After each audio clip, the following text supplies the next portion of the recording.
hit start. I cleaned up the carb. It was a total disaster. Hopefully this doesn't blow up in my face.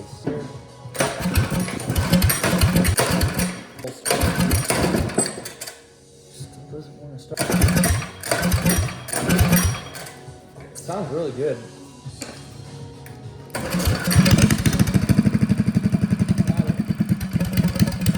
All right, it started. Sweet. So I just had a feeling it was just not going to start because the idle screw is broken. What I'm going to do is I'm going to tighten that little throttle arm so that it can stay in place. Okay. And let's try it again. Hopefully it doesn't yeet the whole tank down.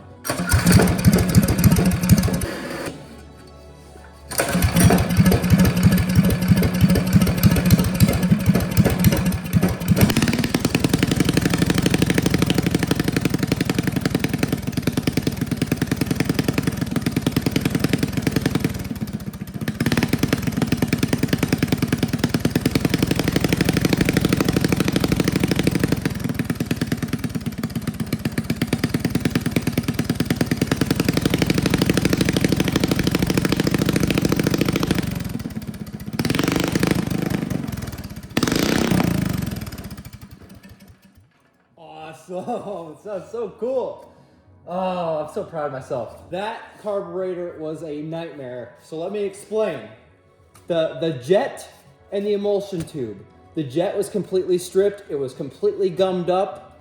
So I had no choice but to drill out the jet and the emulsion tube with a drill bit.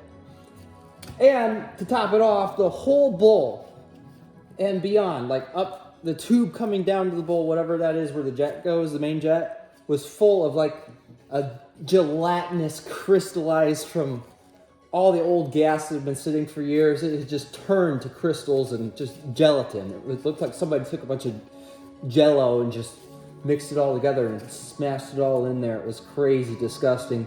Just this horrible sight. Looked like something you'd see in like a septic tank.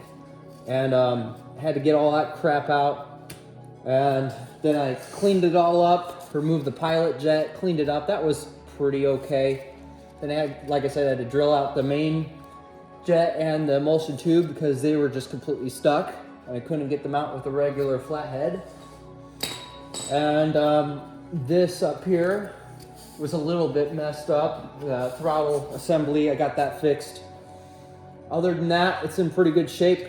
And you got to hear this good old Russell 196cc engine start. So I can tell that this thing has been run hard just by taking it apart. It's definitely seen some life, but it still works. So happy.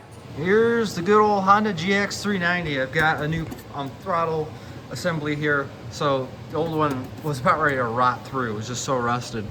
And what I did is I took this from the Russell engine, which basically secures the throttle line, and then this, which helps secure the rubber line around the metal. So yeah, I had to install that myself. So this, I never knew how they stuck it to the arms. It actually has like a little C-clip below. That's what holds it in place. You just have to pop it out with a little needle nose plier. That'll be good to go.